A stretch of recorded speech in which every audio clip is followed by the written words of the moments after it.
नमस्कार, world news में आपका स्वागत है। आप जानते हैं कि मिडिल ईस्ट में जंग शुरू हुए 1 साल से ज्यादा का वक्त हो गया है। इजराइल ने सबसे पहले गजा पर बमबारी की थी और फिर लेबनान को निशाना बनाया। इजराइल के हमले में करीब 50,000 लोगों की जान जा चुकी है। शहर का शहर मलबे में तब्दील कर दिया गया है, लेकिन अब इस लड़ाई को समाप्त करने की कोशिश तेज हो गई है।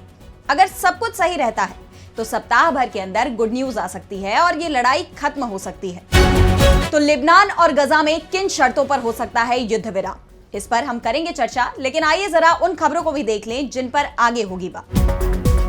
अमेरिका चुनाव के लिए वोटिंग में आई तेजी, कांटे का मुकाबला। कनाडा ने लगाए हिंदुस्तान पर नए आरोप। और चलते चलते में बात करेंगे पराली पर भिड़े हिंदुस्तान और पाकिस्तान की। तो इजराइल और हिजबुल्लाह के बीच लेबनान में चल रही लड़ाई रुकती दिखाई दे रही है। अगर दोनों पक्ष अमेरिका की तरफ से रखे गए समझौते प्रस्ताव को स्वीकार करने को तैयार हो जाते हैं तो 1 सप्ताह के अंदर ही लेबनान और इजराइल की लड़ाई समाप्त हो जाएगी।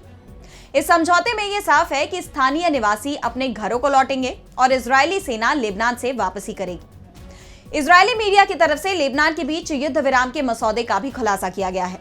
जो बाइडेन के दूत आमोस होचस्टीन की ओर से तैयार किया गया ये दस्तावेज इजराइल की सरकार के सामने पेश किया गया। इसमें भी ये कहा गया है कि हिजबुल्लाह की तरफ से इजराइल को निशाना नहीं बनाया जाएगा और इजराइल लेबनान में किसी तरह की सैन्य कार्रवाई नहीं करेगा। साथ ही ड्राफ्ट के मुताबिक इजराइल को 1 हफ्ते के अंदर दक्षिणी लेबनान से हटना होगा और जिस जगह अभी इजरायली सेना तैनात है वहां लेबनानी सेना तैनात की जाएगी। इस पूरी प्रक्रिया की निगरानी अमेरिका और दूसरे अंतरराष्ट्रीय एजेंसियां करेंगी। लेबनानी संसद के अध्यक्ष नबीह बेरी ने स्थानीय मीडिया से कहा कि गेंद अब नेतन्याहू के पाले में है। हम नेतन्याहू के साथ होचस्टीन की सहमति का इंतजार कर रहे हैं। हमें उम्मीद है कि युद्ध विराम समझौता हो जाएगा। हिजबुल्लाह के नए नेता नईम कासिम की ओर से भी युद्ध विराम पर बयान आया है। कासिम ने कहा है कि उनका समूह खास परिस्थितियों में युद्ध विराम पर सहमत हो सकता है, लेकिन हमास और इजराइल के बीच युद्ध विराम समझौता मुश्किल में दिखाई दे रहा है। फिलिस्तीनी गुट हमास ने साफ कर दिया है कि वो गजा में पूरी तरह से लड़ाई रोके जाने और इजरायली बलों की वापसी की मांग पर कायम है। इजरायली सेना जब तक गजा से पूर्ण वापसी को तैयार नहीं होती है, हमास युद्ध विराम समझौते को तैयार नहीं होगा। हमास ने अमेरिका, मिस्र और कतर के मध्यस्थों से स्थायी युद्ध विराम पर अपना रुख बता दिया है और बातचीत की मेज पर आने से इनकार कर दिया है। दरअसल खबर यह आई है कि गजा में युद्ध विराम के लिए दोहा में मोसाद प्रमुख डेविड बार्निया, CIA निदेशक बिल बर्न्स और कतर के प्रधानमंत्री के बीच बैठक हुई है। मोसाद प्रमुख ने कतर के वार्ताकारों को इजरायल से 100 फिलिस्तीनी सुरक्षा कैदियों के बदले गजा से 11 से 14 बंधकों की रिहाई और लड़ाई को 1 महीने के लिए रोकने का प्रस्ताव दिया। गजा में बंधक महिलाएं और बच्चों की रिहाई इस डील में थी, लेकिन हमास की तरफ से साफ कर दिया गया है कि उनको इस तरह का कोई प्रस्ताव नहीं मिला है। अगर कोई प्रस्ताव मिलता है तो उसका जवाब दिया जाएगा। टाइम्स ऑफ इजरायल के मुताबिक हमास के वरिष्ठ अधिकारी ताहिर अल-नूनू ने सीज फायर पर कहा कि युद्ध में अस्थायी विराम और बाद में फिर आक्रामकता फिर से शुरू करने के विचार पर हम पहले ही अपनी स्थिति साफ कर चुके हैं। हमास युद्ध को स्थायी रूप से समाप्त करने का समर्थन करता है। हम सिर्फ कुछ दिन के लिए लड़ाई बंद करने के पक्षधर नहीं हैं। अब बढ़ते हैं अगली खबर की तरफ, जिसमें हम बात करेंगे अमेरिकी चुनाव की। तो अमेरिकी चुनाव में अब 4 दिन का ही समय बचा है। 5 नवंबर को वोटिंग है और चुनाव से पहले सर्वे रिपोर्ट रिपब्लिकन बनाम डेमोक्रेट दोनों को ही परेशान कर रही है, क्योंकि सर्वे में डोनाल्ड ट्रंप और कमला हैरिस के बीच कांटे की टक्कर बताई जा रही है। अमेरिका में अर्ली वोटिंग में भी तेजी आ गई है। अभी तक 6.2 करोड़ लोग वोट डाल चुके हैं। डेमोक्रेट उम्मीदवार कमला हैरिस और रिपब्लिकन पार्टी के उम्मीदवार पूर्व राष्ट्रपति डोनाल्ड ट्रंप भी अपना वोट डाल चुके हैं। और इस बीच SSRS द्वारा किए गए नए CNN सर्वेक्षणों के अनुसार जॉर्जिया और उत्तरी कैरोलिना में राष्ट्रपति पद की दौड़ बेहद रोमांचक होती जा रही है। इन स्टेट को स्विंग स्टेट भी कहा जाता है, यानी ये स्टेट कभी रिपब्लिकन के पक्ष में जाती है तो कभी डेमोक्रेट्स के पक्ष में। अमेरिका के चुनाव कौन जीतेगा इसका फैसला स्विंग स्टेट ही करते हैं। CNN के अनुसार जॉर्जिया में संभावित मतदाताओं का ट्रंप को 48% और हैरिस को 47% वोट मिलने का अनुमान है, जबकि उत्तरी कैरोलिना में हैरिस को 48% और ट्रंप को 47% वोट मिलते दिख रहे हैं। CNN की रिपोर्ट के अनुसार जॉर्जिया और उत्तरी कैरोलिना में हैरिस संभावित अश्वेत मतदाताओं में काफी बढ़त बना रही हैं, जहां जॉर्जिया में ये बढ़त 84% के मुकाबले 13% है, जबकि उत्तरी कैरोलिना में 78% के मुकाबले 19% है। बात अगर कॉलेज डिग्री वाले मतदाताओं की करें तो उनके बीच भी हैरिस का समर्थन अधिक है, जो कि जॉर्जिया में 55% के मुकाबले 39% और उत्तरी कैरोलिना में 53% के मुकाबले 42% है। अश्वेतों में कमला हैरिस को जबरदस्त लीड मिल रही है, तो श्वेत समुदाय में बराबरी का मुकाबला दिख रहा है।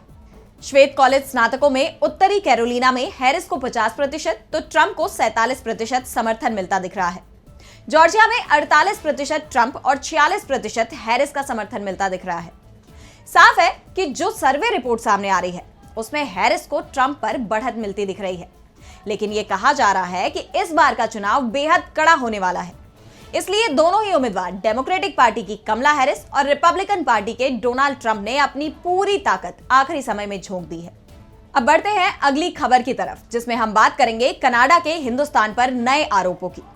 तो कनाडा के पीएम जस्टिन ट्रूडो ने साफ कर दिया है कि वो हिंदुस्तान के साथ संबंधों को पूरी तरह से तोड़कर ही रहेंगे। खालिस्तान समर्थन में अंधे हो रहे ट्रूडो अब हिंदुस्तान पर हर मामले में आरोप लगा रहे हैं और उन्होंने हिंदुस्तान पर जासूसी का आरोप मढ़ दिया है। कनाडा की जासूसी एजेंसी ने कहा कि हिंदुस्तान खालिस्तानियों को ट्रैक करने के लिए साइबर टेक्नोलॉजी का इस्तेमाल कर रहा है। कनाडा की कम्युनिकेशन सिक्योरिटी एस्टैब्लिशमेंट CSE ने एक रिपोर्ट में कहा कि हिंदुस्तान विदेशों में रहने वाले खालिस्तानियों का पता लगाने और उनकी निगरानी करने के लिए साइबर क्षमताओं का उपयोग कर रहा है। इसके अलावा कनाडाई सरकारी नेटवर्क पर भी साइबर अटैक की बात कही गई है। CSE चीफ कैरोलिन जेवियर ने कहा कि यह साफ है कि हम हिंदुस्तान को एक उभरता साइबर खतरा मान रहे हैं। रिपोर्ट में दोनों देशों के खराब संबंधों के लिए हिंदुस्तान को जिम्मेदार ठहराने की कोशिश की गई। कनाडा ने कहा कि हिंदुस्तानी हैकर्स ने कनाडा की कई सरकारी और निजी वेबसाइटों को निशाना बनाया है। वैसे रिपोर्ट में सिर्फ आरोप लगाए गए हैं, सबूत हर बार की तरह कनाडा के पास नहीं है। इस बीच कनाडा ने सिंगर AP ढिल्लों के घर पर फायरिंग के मामले में भी हिंदुस्तान पर उंगली उठाई है। ढिल्लों के ब्रिटिश कोलंबिया के वैंकूवर स्थित आवास के घर के बाहर फायरिंग की गई थी। कनाडा पुलिस ने 30 अक्टूबर को एक आरोपी को गिरफ्तार किया है। आरोपी की पहचान कनाडा के ही मैनीटोबा में रहने वाले अभिजीत किंगरा के रूप में हुई। दरअसल AP ढिल्लों के घर पर 1 सितंबर 2024 को फायरिंग की गई थी। इसके बाद सोशल मीडिया पोस्ट करके लॉरेंस बिश्नोई गैंग ने फायरिंग की जिम्मेदारी ली थी। पोस्ट में कहा गया था कि विक्टोरिया आइलैंड वाला घर AP ढिल्लों का है, ये बड़ी फीलिंग ले रहा है।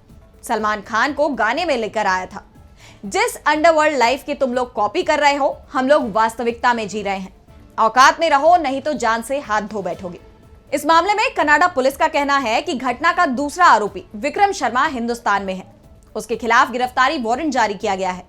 साथ ही कनाडा पुलिस ने भी कहा है कि उसके पास विक्रम की कोई तस्वीर नहीं है। साफ है कनाडा अब हर मामले में हिंदुस्तान को घेरने की कोशिश कर रहा है, जिससे साफ है कि उसकी नीयत दोनों देशों के संबंधों को पूरी तरह से समाप्त करने की है। और अब चलते चलते में बात करेंगे पराली पर भिड़े हिंदुस्तान और पाकिस्तान की। तो हिंदुस्तान का उत्तरी भाग इस समय जबरदस्त प्रदूषण का सामना कर रहा है। हिंदुस्तान का पड़ोसी पाकिस्तान भी इससे पीड़ित है। पाकिस्तान के कराची और लाहौर को दुनिया के टॉप 10 प्रदूषित शहरों में जगह दी गई है, तो हिंदुस्तान की राजधानी दिल्ली को भी इसमें जगह दी गई है। इसके बाद दोनों ही देशों के बीच आरोप प्रत्यारोप का दौर शुरू हो गया और इन आरोपों के केंद्र में है पराली। पराली का मामला दोनों ही देशों के सुप्रीम कोर्ट तक पहुंच गया है और सबसे बड़ी बात यह है कि पाकिस्तान की तरफ से हिंदुस्तान पर आरोप लगाया जा रहा है कि हिंदुस्तान के चलते पाकिस्तान की हवा में प्रदूषण बढ़ रहा है। तो हिंदुस्तान ने भी यही आरोप पाकिस्तान पर लगाए हैं। दरअसल इस सीजन में हिंदुस्तान और पाकिस्तान दोनों ही तरफ पराली जलाने के मामले सामने आते रहते हैं। हिंदुस्तान में अकेले पंजाब की बात करें तो यहां पराली जलाने के मामलों में अब तक 1342 FIR, 553 रेड एंट्री और किसानों पर 15.25 लाख रुपए का जुर्माना लगाया जा चुका है, जिसमें से 13.47 लाख रुपए वसूले भी जा चुके हैं। 15 सितंबर से अब तक दर्ज 1995 पराली जलाने की घटनाओं में से राज्य में 1734 घटनाएं देखी गई हैं, जिनमें से 86% घटनाएं पिछले 18 दिनों में हुई। तो पाकिस्तान में भी हालात अच्छे नहीं हैं। पाकिस्तान में पराली जलाने की घटनाओं की जांच के लिए कोई ठोस अध्ययन नहीं किया गया, लेकिन अभी 4 दिन पहले ही पाकिस्तान के पंजाब में 71 किसानों को गिरफ्तार किया गया और 182 शिकायतें प्राप्त हुई। हिंदुस्तानी मौसम विभाग और पर्यावरण विशेषज्ञों का कहना है कि सर्दियों के मौसम में हवा का बहाव उत्तर पश्चिम से दक्षिण पूर्व की ओर होता है, जिसके कारण पाकिस्तान में जलाई जाने वाली पराली का धुआं भारतीय पंजाब और दिल्ली तक पहुंचता है और स्थानीय वायु गुणवत्ता को प्रभावित करता है। तो दूसरी तरफ पाकिस्तान की पर्यावरण मंत्री जरताज गुल वजीर ने कहा कि लाहौर में प्रदूषण का स्तर उतना खराब नहीं है जितना दावा किया जा रहा है। लाहौर की हवा खराब होने के पीछे हिंदुस्तान में जलाई जा रही पराली का हाथ है। साफ है, पराली को लेकर अब दोनों ही देश एक दूसरे से भिड़ गए हैं। तो आज इस वर्ल्ड बुलेटिन में इतना ही। अब मुझे दीजिए इजाजत और आप बने रहिए डीबी लाइव के साथ। नमस्कार।